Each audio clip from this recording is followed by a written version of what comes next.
Coming up next on Arizona Horizon, we'll get an update on Maricopa County's Tent City Jail. Also tonight, hear how children's issues fared in the 2017 legislative session. And the City of Phoenix gets a National Innovation Award. Those stories next on Arizona Horizon. Arizona Horizon is made possible by contributions from the Friends of Arizona PBS, members of your PBS station. Thank you. Good evening and welcome to Arizona Horizon. I'm Ted Simons. Maricopa County Sheriff Paul Penzone today gave an update on Tent City Jail, a Joe Arpaio era project that the new sheriff is shutting down. This afternoon, workers took down some of the remaining tents. Sheriff Penzone says the project is ahead of schedule and that all of the inmates, except for those on work furlough, have been moved to other jails. The stage that we're in now is the teardown. It is taking those structures down, bringing them down to the ground, storing what is in good condition, disposing of pieces that are no longer necessary or valuable, and focusing on continued improvement of the Maricopa County Sheriff's detention facilities. And here now to talk about the closure of Tent City is Tracy Haggard, the Sheriff Department's Executive Chief of Custody. Good to have you here. Thanks for joining us. So the current status, the current state of Tent City is what? We currently have 0 inmates that are housed there. All of our inmates have been moved to other jail facilities. We have a small group of dedicated officers that are in the process of taking down the tent canvases, taking down the steel structures, removing any type of equipment or machinery such as lighting and fans that were inside those tents, and they're removing those. As far as the prisoners who have been transferred, how many have been transferred and how many were in there in the waning days? There were 400, approximately 400, a little over 300 male inmates and just a little under 100 female inmates. Female inmates were moved to the Estrella Jail Facility, which is a strictly female facility, and the males were moved to the Durango Jail Facility.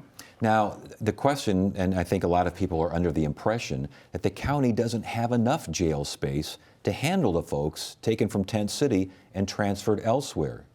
Is there enough space? There is enough space, yes. It's just a matter on making appropriate housing placements based on classification. So it's not like we can just take 1,000 inmates and move them in overnight. We really have to look at our current facility structure, the housing design that we have, and how many beds that we have available. Okay, now the tents themselves, you say they've been taken down, completely taken down, or for the most part taken down? No, sir. We have a total of 45 tents, and as of today, when we had Sheriff Penzone's press conference, we've taken down 19. Okay, and they'll all be taken down? Yes, sir, eventually. What happens to the tents? Well, they have been donated. The actual canvas structures were donated to us by the Department of Defense, and they've been donated since 1993, and we've just patched them over the years. So they need to be folded up and either discarded or put in storage until we determine what we are going to do with them. Interesting. Now, as far as the property is concerned, 7 acres or so there in South Phoenix, is that pretty much it? Yes, sir. Okay, what happens to the property? It belongs to the county, and so Sheriff Penzone, along with the county, Board of Supervisors will cooperate and determine what's going to be done with that area. Why is Tent City coming down? It's not fiscally responsible to maintain it. It costs about $8.7 million a year to run that facility. And it's just not it's cost prohibitive to continue to maintain it. And yet the previous sheriff said that it was an inexpensive solution to overcrowding. Was he wrong? In 1993, when the tents were erected, he was correct. We were overcrowded in our jail facilities. We had individuals that were, incarcerated individuals that were sleeping on, they're called boats. They're plastic beds in our day rooms, and the sheriff said we will not turn, the then Sheriff Arpaio said we will not turn people away, we will always have a vacancy, and he determined that the tents was back then a temporary solution that obviously turned into a permanent solution for him. Indeed. There are those, including the former sheriff, who said that Tent City served as a deterrent to crime. No one wants to spend time there because of the food, because of the elements, the whole 9 yards. Was that accurate? No, we have no evidential data to prove that it was a form of incarceration that encouraged recidivism. We have nothing absolutely to show that. In fact, it's the opposite. We did have repeat offenders that would return to tents. And if I'm not mistaken, there were reports that a lot of offenders, if given the choice, and many were given the choice, they would go out to the tents. They preferred the tents because it gave them a sense of freedom. When you are an unsentenced, a pretrial inmate, and that you're housed in a hardened facility, you are restricted to a living area, and you have a day room and a cell. Where the inmates on the tent yard, they're sentenced inmates. They've been sentenced to county time, and they would spend time away from tents at work, and then when they returned to tents, they had the freedom to move around to the yard. And they also had the freedom. This is not a tent. The hall there, was it the dining hall? They have it's called a day room. Yes. And inside that day room are tables and lockers, TV, program rooms where they could receive programming, visitation area. If it was too hot or too cold, they had the opportunity to come inside that day room. In all actuality, they only spent time on the tents to sleep. You didn't hear much about that, though, did you? No, sir. Well, and that gets us to the current sheriff, who says that this whole thing became a circus atmosphere as opposed to a law enforcement tool. Accurate? You agree? That's Sheriff Penzone's opinion, and, Yeah. and it's certainly a valid opinion.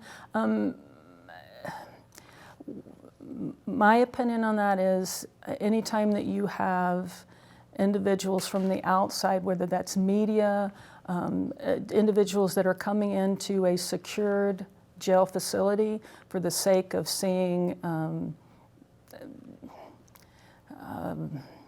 I guess I'll use the circus, it deters from what we are there to do. It interferes with detention officers and their job and their functions, and it became an area where we spent more time giving tours to individuals, and usually media and reporters, than we were able to spend on doing our job. With that in mind, last question.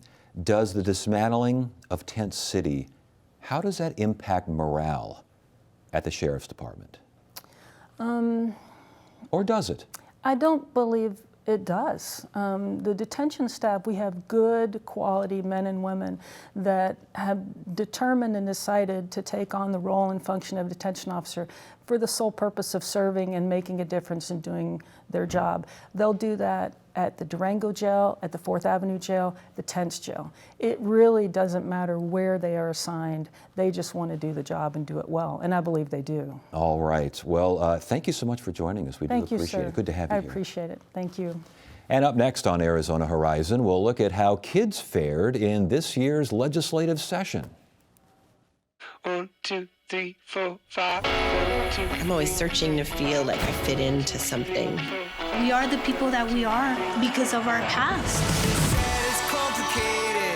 They said we never make it this far, but I'm just one of many who stopped being silent. They said the fight would break us. The struggle helped to make who we are. It's just proof of how far we have come.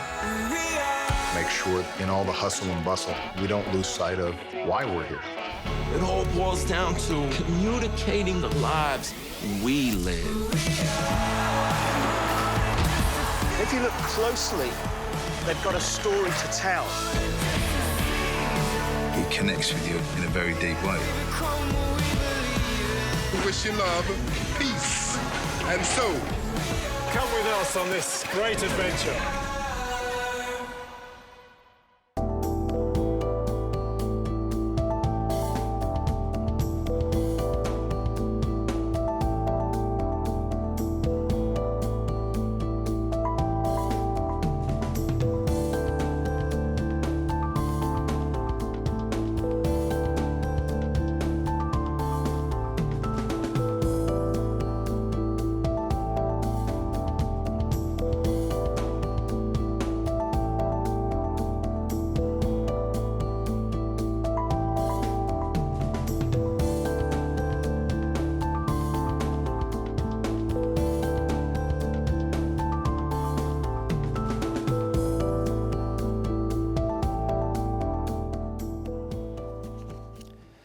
Issues ranging from teacher salaries and voucher expansion to easing the application process for food stamps were just some of the issues affecting children during the recently completed legislative session. Here now to give us her assessment on how kids fared with lawmakers is Dana Wolf-Neymark, President and CEO of the Children's Action Alliance. Good to see you again. Thanks for joining us. I feel like we do this every year, and every time we get you on, and you're never all that happy. No. Are you still not all that happy, huh? No, I'm not very happy at all with how children were treated this legislative session. There was a lot of pretty packaging this session, a lot of ribbons and bows and talk about children and education, but inside those boxes were some pretty hazardous materials that will endanger education going forward. I know that you wrote that health, education, security, all endangered going forth. Right. Explain. So there were a few tiny bright spots this session and a few improvements, as you mentioned, the application process for food stamps. But the real fundamentals were damaged, and that's why I worry about the future. So not only did we make no dent in our teacher shortage crisis, we made no dent in the $1.1 billion deficit we have every year for schools that we haven't restored since the Great Recession. But we also gave away more tax cuts to big corporations, to people at all income levels, and so there will be less funding for education in the future. And you know the argument there, the tax cuts to corporations and to individuals puts more money in the individuals' hands, gives the corporations a better opportunity to do business so that rising tide lifts all boats, including boats that contain children. I've heard that argument. I've lived here for 30 years. I've heard that. We have no evidence that that has worked. And in fact, the governor and lawmakers tell us every year, sorry, we wish we could do more for kids. We wish we could do more for education. We just don't have the money. And then they turn around, and after they pass the budget, they did more tax cuts. Yeah, as part of the negotiation for the budget there. All right. We'll start with some of the good. Then we'll get to all the bad. Okay. Application process for food stamps ease. Monthly payment to relatives raising abused and neglected kids. Yes. That's a positive. That is very positive, and the governor has really been sensitive to relatives who are caring for children and raising them when their parents can't. And so this stipend is very important to fortify those families who are very fragile. More early literacy grants to low-income school districts. Yes. That's a good thing. Another good sign. Yes. And we appreciate that they are 3-year grants, so school districts can really make a plan and make sure they're investing where it counts for their students. And the extension of the temporary assistance to needy families. I know but that's a good, but it comes with a bad, correct? Yeah, so we still have a 12-month time limit, and we still have the shortest time limit of any state in the country. There are exceptions now. So people who have followed all the rules and never gone away from the rules can get another 12 months in their lifetime. But we basically set up a standard of perfection and punishment for struggling moms who are extremely poor, and we don't give them a chance to fix their mistakes and still get back on their feet and have a bridge out of poverty. And I think that's a big mistake for the long term of our state. We've had Republican lawmakers on, and they say that the way to get folks back on their feet is to not help them stay off their feet. Comment, please. Well, we do want to help folks get back on their feet, and we certainly agree that job training and education and counseling helps, but we're not doing any of those things. We do the job training very poorly and very little. So we are going to work with the governor's office on how we can improve that so that more people can succeed. And as for the not so good stuff, as far as you see it, again, Arizona kind of an outlier here. Lowest rates of child care assistance, lowest teacher salaries, shortest lifetime limits for poor moms and kids. That doesn't change, does it? We're still an outlier in the nation, and our kids are still behind kids in every other state. And I think what was really disturbing about this session was all this talk about the importance of public education, but the actions went in the opposite direction. A 1% teacher bonus, there is no way anyone can say that will address the teacher shortage crisis. And when the governor talked about next steps after Proposition 123, nobody thought the next step was going to be vouchers for private schools, but that's exactly what happened. We're now diverting more than $200 million every year to private schools, tax dollars that we are paying going to private schools. The argument for that particular piece of legislation, and again, we had Republican lawmakers on the show throughout the session, they are saying it was a small move. The initial idea was for every student, every public school student to have that option. This was winnowed down, narrowed down, and it's a small step. Let's see how it goes. We'll take it from there. You say? I've heard the governor say it's a small step, but the out-of-state factions who are underwriting his political career say different. They call it bold. They call it massive. They call it monumental. So he's telling Arizona parents something different than what his out-of-state funders are saying. The focus on teacher shortage, the achievement gap for low-income kids. I understand the money aspect of it, but is there something other than additional funding that could have been done to take care of these issues? I think the literacy grants are one bright spot that can take a tiny step to close the achievement gap. And those grants are focused on districts who have a lot of poor kids, and they're required to make those grants fit in with their overall plans. But the so-called results-based funding gives money out to districts and charters that are already excelling. It does not help close the achievement gap. And we've sprinkled a little bit of funding to a few schools and a few charters. We haven't changed the fundamentals of our education system. So what would you, the wish list already for the next session, I'm sure, is being formulated. What do you think needs to be addressed the most when it comes to children's issues? Well, top is teacher pay and the teacher shortage. And we know from that great report the Morrison Institute did that not only is it pay, but also workload. And workload is affected by our disinvestment in schools, so teachers end up having to do more and more throughout the school day because there are fewer resources. There's no librarians, there's no nurses, there's no counselors. So we need to address that so that they can focus on their students in their classroom and so that they're paid a fair salary that reflects what we expect of them. Always begins and ends with education, doesn't it, when it comes to kids? It does. It's good to see you again. Thanks for joining us.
Introducing Classical Arizona PBS, your classical music connection. On TV, listen to Classical Arizona PBS on digital channel 8.4. On the go, download the free Classical Arizona PBS app to stream performances. Find out about classical concerts and watch exclusive videos.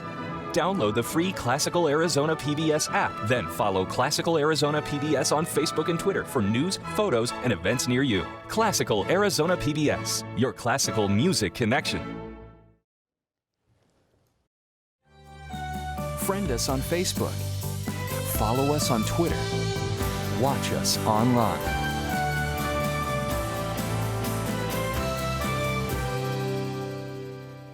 The third annual Summit on Government Performance and Innovation is being held today and tomorrow in Phoenix. The gathering includes municipal leaders from around the nation looking at innovative ways for their cities to improve.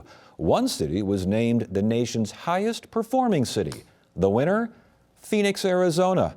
Joining us now is Cathalia Robinette. She's president of eRepublic, the publisher of Governing Magazine, which is behind the summit, the survey, and the award. And also with us, there he is, Phoenix Mayor Greg Stanton. Good to see you. Good to see you. Good to have you both here. Good to be here. Cathalia, Governing Magazine, the top performing city. Do tell. Oh, yes, it's very true. So the thing about innovation is it's a great buzzword.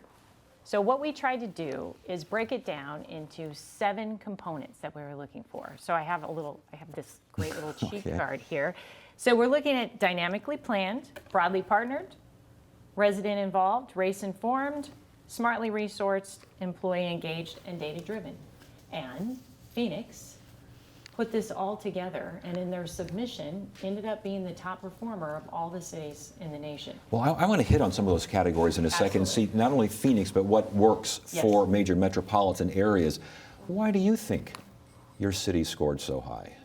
Well, all of the categories that Kathleen just mentioned are things that we take very, very seriously. We want to run an efficient government, a data-driven government. We want as many citizens as possible to be part of the decision-making process. We want to empower our employees so that they are leaders and part of the decision-making process. And we want to make sure that everyone in the community, regardless of what neighborhood you live in, regardless of your socioeconomic status, race, religion, you are part of the solution in Phoenix. And that's what I love about how they define innovation. So we decided to go for it. This was not an easy test. It was a 92 difficult questions. It made you really look inward to your organization. But we went for it, and we were happily surprised to learn that they ranked us, Governing Magazine, the leading publication in the government field, ranked us the top city in the country. Just out of curiosity, who was number 2?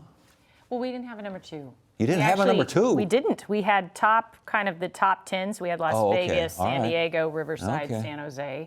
But one of them Phoenix gets a 1 and everybody else gets kind of a also ran. Exactly. All right.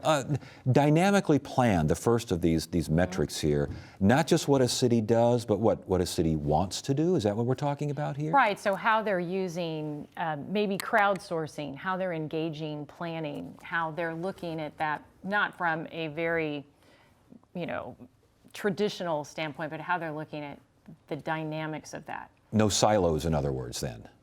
More, looking at how you can come together as a team and maybe approach this in a different way than your traditional way of planning. Is that easier for a city like, Phoenix is growing. You go back east and there are towns that simply aren't growing. Is it easier to be innovative and have these kinds of ideas when you're young and new? It's out of necessity in the city of Phoenix. We are one of the largest cities in America. Tomorrow it'll be officially announced that we have passed up Philadelphia by the United States Census. I've said that for a long time. Is that going on again? It's official tomorrow. You're going to see it. But we're not tied to any old industries like the auto industry or the steel industry. We are a young, big city. We've been overly reliant on real estate and growth. We can't get away with that anymore. We have to build a more innovative economy, a more export-based economy. That's not going to happen by osmosis or wishful thinking. It's going to happen by smart, strategic planning, involving your residents, listening to them. All the categories that Kathleen has led the way on through this process are exactly what we need to do to build a diverse economy that will last for a long period of time here in Phoenix. Resident involved was one of the metrics as well. This was big in Phoenix because we talked about this on the program. The selection of the police chief, very much resident involved. Yeah, I think resident involved is one of my favorite categories because today, in fact, we had the mayor of Albuquerque here as well, and they have done this as well as other cities. So taking that, getting everyone engaged, surveying your public, in not just your traditional same 5 people who show up at all of the same things. How are you getting them involved, and how are you taking that feedback and then improving things within cities? And I remember when we did the story on the police chief, like England was looking, London, the city of London was looking at how we selected our police chief because residents were involved. They have to be, particularly for the position of police chief, probably next to the mayor of the city, the highest profile position in the city of Phoenix, and on an issue like trust in the community, trust in all parts of the community, regardless of neighborhood, both the Latino and African American community, all the communities of color, they have to feel invested in that position. And that's exactly why we went to a hyper resident-driven approach for that particular position. But the same exact model should be about what is our strategy on economic development and bringing quality jobs to the community. What about transportation? We passed a massive transportation infrastructure investment. You know how we got it right? We had a huge community listening process before we went to the ballot with that. So the model that we followed for the police chief is exactly the model that we should be following for almost every major decision. Is this a model that other cities can follow, not word by word, but in general, a pattern, a schematic, especially with these 7 categories? That's exactly what I was creating. In fact, our partner is Living Cities, a wonderful nonprofit. And we came up with this form to be able to take to cities so that they have a roadmap. And in fact, San Francisco is here today, and they were so excited. They're like, we're using this We've never had this before because, as you know, Mayor, cities want to innovate. They want to do better. They want to make things more efficient, more streamlined, do a better job, but they don't have a way to do it. And we're super excited about this. This is a big deal because these are 7 different areas. And cities can look at this and go, oh, I'm good here. Oh, we need some work here. Oh, let's do better there. And it's really a first of its kind in the nation. The message is that one part of the city isn't doing well, then no part of the city is doing well. That you can't just have great jobs in a wealthy part of the city. You've got to involve everyone. That's really the message about what innovation involves, and that's what I love about this particular recognition for the city of Phoenix. All right. Well, Mayor, congratulations on this, and thank you so much for joining us. We do appreciate it as well. That is it for now. I'm Ted Simons. Thank you for joining us. You have a great evening.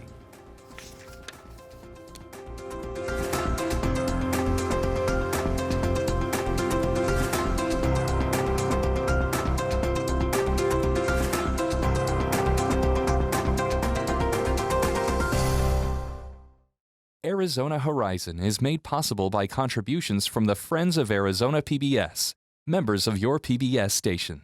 Thank you.